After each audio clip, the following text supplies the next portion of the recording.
The first sign that Aveline Somerville's life was about to change came with the sound of hoofbeats on the long, empty road leading to her cabin. Bitter Creek, Wyoming territory sat 2 miles behind her like a forgotten corner of the world. Out here, the wind carried every sound, every whisper, every hope and fear. But this sound, steady, unhurried, drawing closer, made her heart twist in her chest. She wasn't ready. She had changed dresses twice, tied and retied her hair, rehearsed what she would say, then forgotten all her words the moment her hands began to shake. The prairie sun pressed hot across the yard, and the land stretched in all directions with nothing but dust and stubborn grass. The cabin behind her creaked in the heat. The chickens pecked lazily at the dry earth. Everything felt too quiet, too exposed. And then he appeared over the rise, a tall man on a dusty bay horse, broad-shouldered, sunburned, easy in the saddle, like someone who had lived more on horseback than on solid ground. When he reached the porch, he swung down in one smooth motion. His boots hit the dirt with a heavy thud that made her pulse jump. He tipped his hat back, and she saw his eyes, blue, bright, and too bold for a stranger. "Afternoon, ma'am," he said with a slow grin. "Name's Crispin Bywater. I hear you sent for a man." Aveline felt her throat close. I didn't exactly. My cousin—" "No need to explain." He stepped closer, leaning lightly against the porch post, as if he owned the breeze itself. "Your cousin Honora said you needed help around the place. Someone to keep you safe. Someone to keep you company. Someone reliable." His gaze swept the yard, then returned to her. "And I'm all that, ma'am, as long as the terms are clear." "Terms?" she echoed. He hooked his thumbs in his belt, still smiling in that way that made her feel seen and unsettled at the same time. "A fella like me don't move without conditions. Folks hire me for all sorts of work. Chopping wood, fixing fences, talking through lonely evenings." His eyes twinkled, teasing. "Sometimes riding from the back of the saddle if a lady prefers." Her breath caught. "From the what?" His grin widened. "Ma'am, I meant horseback. You got a wild mind for a shy girl." Her cheeks flamed so hot she thought the sun might be jealous. He laughed softly, not mockingly, just warm enough to disarm her. "Don't fret. I don't do anything improper unless a lady asks proper first. I'm here for honest work and decent company. Whichever you want more." Aveline stared at him, her hands twisting in her apron. She had expected someone older, rougher, quieter. Not a man who walked in with sunshine clinging to him, talking like trouble and comfort all at once. "I hired you for chores," she said quietly. "Just chores. Fair enough." He touched his hat brim in a polite half-bow. "Housework, yard work, hauling, fixing, talking, whatever you need. I'll keep to manners while I'm paid to." Despite herself, her lips nearly twitched at that. She stepped aside. You may come in." "That's the sweetest yes I've heard all week," he said, and followed her inside. The cabin felt small with him in it, too small. He filled the space like he filled the doorway, bringing dust, warmth, and the scent of leather. Aveline tried to busy herself with supper, but her hands trembled as she set bread on the table. Crispin noticed. He noticed everything. "Ma'am," he said gently, "you live out here alone?" "For 2 years," she murmured. He gave a low whistle. "That's a long time for anyone." "Longer for a woman on the frontier. I have a fiancé." Even saying it felt strange, like repeating a story she barely believed. "He's been traveling. His business keeps him away." Crispin raised an eyebrow. "For 2 years? He writes letters." "When was the last one?" Aveline's fingers tightened around the edge of the table. "December. December was 6 months ago," he said softly. "A man who means to marry you don't wait 6 months to send a word." The truth stung because she had whispered the same thing to herself in the dark. "He'll return," she insisted. "Maybe." Crispin leaned forward, lowering his voice. "But whether he does or not, you ain't meant to live quiet and scared out here all alone." Her breath shivered. She looked down. I didn't hire you to speak about my engagement. No, ma'am, he said, rising to clear his plate without being asked. You didn't hire me at all. Your cousin did. But since I'm here, I reckon I'll be useful. He rolled up his sleeves, arms strong, scarred, and steady, and began washing dishes at her sink, as if it were the most natural thing in the world. Aveline stared. Marmaduke would never have touched a dish. Why do you do this kind of work? She asked before she could stop herself. Crispin paused only a second, then spoke with the honesty that surprised her. I got a family back in Ohio, Mama and 9 younger siblings. My father died. Everything fell apart. If I'd stayed, they'd have starved. He shrugged lightly. So I came west and I sent money home, enough to keep them alive, enough to buy a future someday. His voice softened. I ain't proud, but I ain't ashamed either. Aveline swallowed past the ache in her throat. This was not a scoundrel, not a drifter, not what people whispered. This was a man who made hard choices for the people he loved. Probably right up on the public choices today. When he finished the dishes, he dried his hands and faced her fully. I'll come back tomorrow, he said. You've got firewood needs splitting. She nodded because she couldn't speak. He smiled, warm and teasing again. And, ma'am, you make a man forget this job ain't meant for decent talk. When he stepped out onto the porch, the silence rushed back in behind him, but it didn't feel like punishment anymore. For the first time in 2 years, it felt like the start of something she did not yet dare name. Crispin Bywater returned the next day at noon, just as he promised. The sun hung high over the Wyoming prairie, turning the dry grass almost white. Aveline had tried not to wait by the window, but she found herself drifting toward it again and again.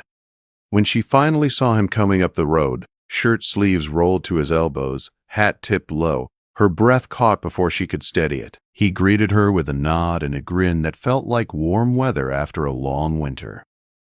Afternoon, ma'am. Ready to put me to work? She handed him the axe before she could lose her nerve. You can start with the firewood. He swung it easily, the blades splitting logs with clean, confident strikes. Every thud echoed through the yard. Aveline tried to busy herself with chores, but her eyes kept drifting back to him as he worked. Steady, sure, patient. He hummed while he chopped, told small stories between swings, made the work seem almost light. You ever think of leaving this place? He asked during a water break. She shook her head. This is my father's land. It's all I have. You've got more than land, he said gently. You've got time. You've got choices. Aveline tried to laugh. I'm waiting for a man. Crispin lowered the dipper, water still dripping from the rim. A man who don't write, don't give much to wait for. It's not so simple. It never is, he said softly. But he didn't push. He only wiped sweat from his brow and went back to swinging the axe. Day by day he returned, until 2 weeks passed like a quiet miracle. He fixed the barn door, mended the fence, hauled water, cleared brush. And inside the cabin, he filled the silence with life. He told her stories, ridiculous stories, wild stories, stories that made her choke on her own laughter because she hadn't laughed like that in years. Got chased out of a cornfield once, he said one afternoon, hammering a loose board on the porch. A husband come home early, angry fella, didn't appreciate my singing. You sing? Aveline asked. Poorly. Lady paid extra for it, though. I should have charged more for the pain I caused myself. Aveline covered her mouth to hide her smile. He caught her anyway. There it is, he said softly. Your real smile. Her cheeks warmed. She busied herself sweeping the porch, but he had already seen the way her eyes brightened when she forgot she was supposed to be lonely. As summer deepened, Crispin shed his shirt during work. Aveline tried not to look. She truly tried. But his back moved like carved wood, sun marking every muscle and scar. When he caught her staring, he only grinned. You look at me like that, and folks might think you're taking a liking to the view. She fled inside, mortified. He laughed, but not unkindly. Despite all his teasing, he never stepped beyond what she allowed. Not once. He was gentle when she startled, respectful when she pulled back, playful without ever trapping her, until one quiet evening when he reached over her shoulder to grab a plate from the high shelf. His chest brushed the back of her dress, only lightly, but she froze at the warmth of him. He stopped instantly. "Careful, ma'am," he murmured. "When a woman pours coffee for a man like that, folks might think she's filling more than his cup." Aveline's breath tangled. You are insufferable." "I'm honest," he said quietly, "and if I ever touch you more than this, I'll warn you first, so you can step away, if you want." She turned to him before she realized her mistake. He was closer than she thought, eyes bright and troubled all at once. "I'm engaged," she whispered. "I know," he said, stepping back. "That's why I keep my hands on honest work." That night she didn't sleep well, and the next morning a letter arrived. The handwriting was unmistakable, precise, slanted, formal. Marmaduke Fenwick. Her fiancé. Her promise. Her past. Crispin climbed down from the roof the moment he saw her face.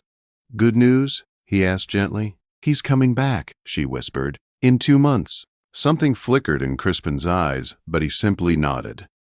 "Then you'll have your answers soon enough." She opened the letter in her kitchen. "Read it once, twice, 3 times." It didn't feel like a love letter. It felt like a ledger, a business contract, a reminder of her duty. When Crispin stepped inside, she held the paper with trembling fingers. "He says he'll finalize our engagement." "Finalize?" Crispin echoed. "That's a cold word for a man talking to the woman he wants. It's how he speaks. Does he ask if you're safe? If you're lonely? If you're well?" She looked at the letter again. There was none of that. "He's busy," she whispered. Crispin crouched beside her, his voice soft but steady. "Ma'am, a man who loves you doesn't write like this." Aveline felt tears rise before she could swallow them back. He reached up slowly, giving her time to move away. When she didn't, he brushed a tear from her cheek with his thumb. "You deserve someone who chooses you first," he murmured. "Every time."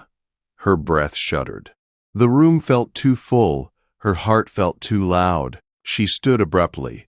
"I didn't hire you to speak about my engagement." "Then I won't," he said, rising. "But I'll keep coming, long as you need me." And he did. Summer faded into early fall. The nights grew cooler. The prairie turned gold. Aveline threw herself into harvest chores. Crispin stayed by her side, steady as sunrise, until the day a black carriage rolled into the yard. Polished, perfect, out of place. Marmaduke Fenwick stepped down from it, looking every inch the man he was, refined, controlled, distant. His clothes were clean. His boots shined. His smile was practiced. "Aveline," he greeted, taking her hand. "My dear, I told you I would return." The world tilted. The air felt thin, and then the barn door opened. Crispin stepped out, arms full of firewood. He stopped when he saw Marmaduke. Marmaduke stared at him with polite disdain. "You may leave the grounds," Marmaduke said curtly. "We have private matters to discuss." Crispin didn't move. He only looked at Aveline. "You want me to go, ma'am?" Her voice barely followed her thoughts. "Perhaps yes." He nodded once and stepped away, but not before giving Marmaduke a look that said he had measured him and found him lacking. Inside, Marmaduke spoke for almost an hour. About Denver, about investments, about selling her land, about plans he had made without her, about the future he expected her to follow. He never asked how she had lived, how she had survived, how she had waited.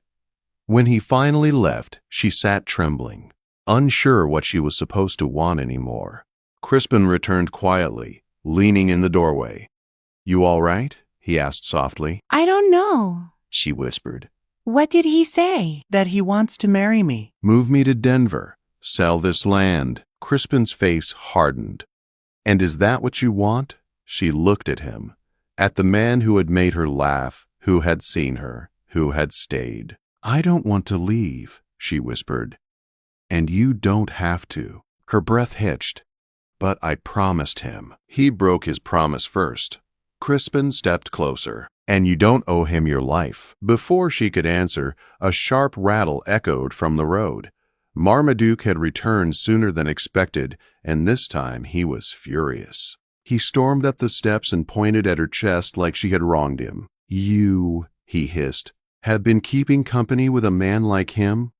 Crispin was there in 2 strides. Say that again, he warned. Marmaduke sneered. He's a hired companion, and she...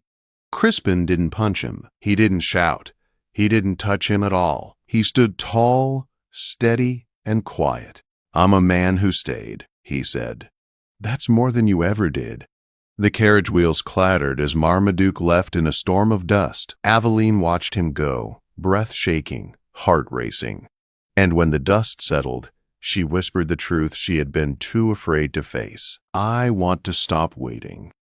Crispin looked at her, hope and fear flickering in his eyes. What does that mean, ma'am? It means, she said softly, I want to choose someone who actually chooses me. And then... She asked him something that left him silent, stunned, and breathless. You told me once that you stay when a woman asks. He nodded slowly. Crispin, will you stay for good? His jaw tightened. His breath caught. Ma'am, are you asking what I think you're asking? Aveline swallowed hard. Yes. For a long moment, Crispin Bywater didn't move. The wind stirred the dry grass. The porch boards creaked under his boots. Aveline stood frozen, wondering if she had said something foolish, something impossible to take back. Then Crispin exhaled slowly, like a man steadying himself after a hard fall. Aveline, he said quietly, you know what I am. You know my past. I know your heart, she whispered. That past will follow me, he warned. Folks will talk. Folks always talk. Let them, she said. It's my life. My land, my choice. His eyes softened in a way she had never seen, like the sunlight settling over the mountains at dusk. You want me? He asked, not teasing this time, not smiling, just asking as if the answer mattered more than anything in the world. She nodded. Yes. Crispin swallowed hard. His voice came out rough. God help us both. And then he laughed, half disbelief, half joy, and caught her in his arms. He lifted her clean off her feet, spinning her once before setting her gently back down. You're proposing to me, he said, blinking like he still wasn't sure he'd heard right. Yes. You're serious. Yes. He pressed his forehead to hers, breath unsteady. Then I'm the luckiest fool on this frontier. The decision made itself. They would marry quickly, quietly, without waiting another season, another letter, another broken promise. Honora arrived the next morning with her arms crossed and her eyes sharper than a hawk's. But when Aveline told her, the older woman only said, Good. About time you stopped waiting for the wind to blow a man back to you. The church bell in Bitter Creek rang on a Wednesday afternoon. Half the town came, not out of support, but curiosity. Whispers curled through the pews.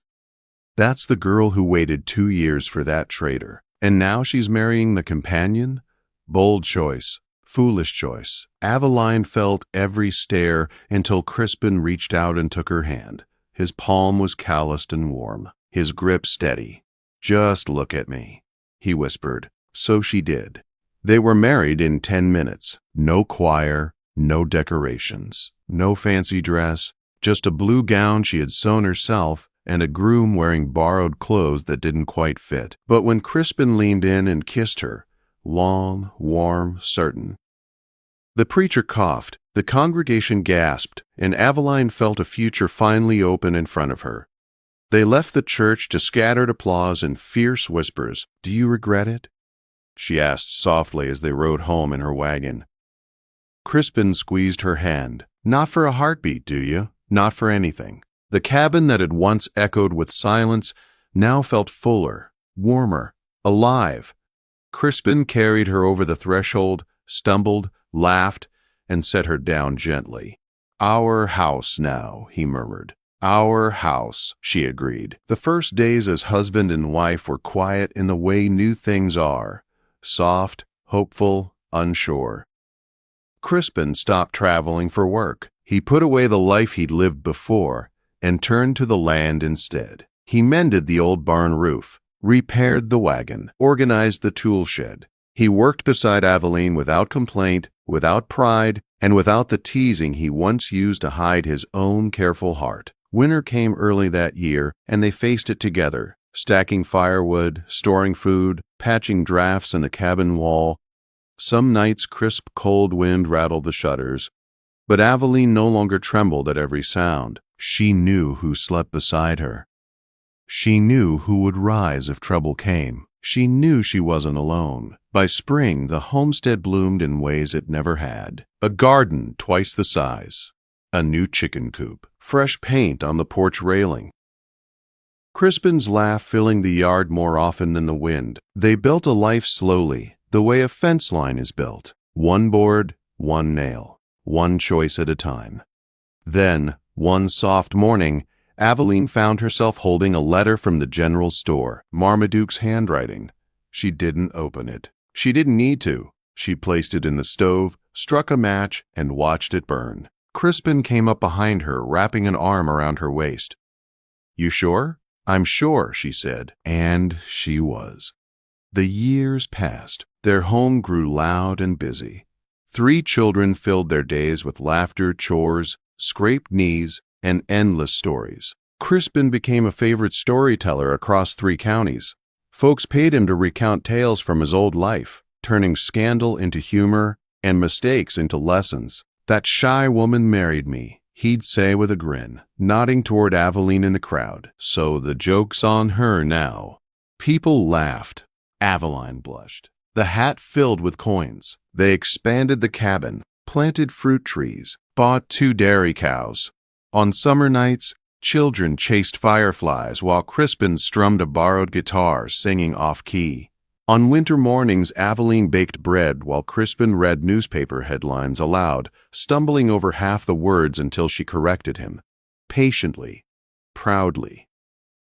They were never wealthy, but they were whole. Many years later, when their children were grown and the prairie had turned golden with age, Crispin and Aveline sat on the porch at dusk. The land stretched wide and peaceful before them. Their home stood solid behind them. Their hard years lived between them. "Do you remember the first thing you ever said to me?" Aveline asked. Crispin grinned. "Do I like it from the back?" She swatted him with her apron. "You nearly scared me to death. You let me stay anyway. I was curious." "You still are." They held hands as the sky turned from peach to purple. Inside, their children argued over chores. The chickens clucked. A cow lowed in the distance. Life hummed around them like a warm heartbeat. "Crispin?" Aveline asked quietly. "Do you think our story will last?" He kissed her knuckles. "A love story that starts wrong and ends right always lasts." She leaned her head on his shoulder. The wind whispered across the fields, carrying with it the memory of a lonely girl and a wandering man who found one another on a dusty Wyoming porch. Their story did last.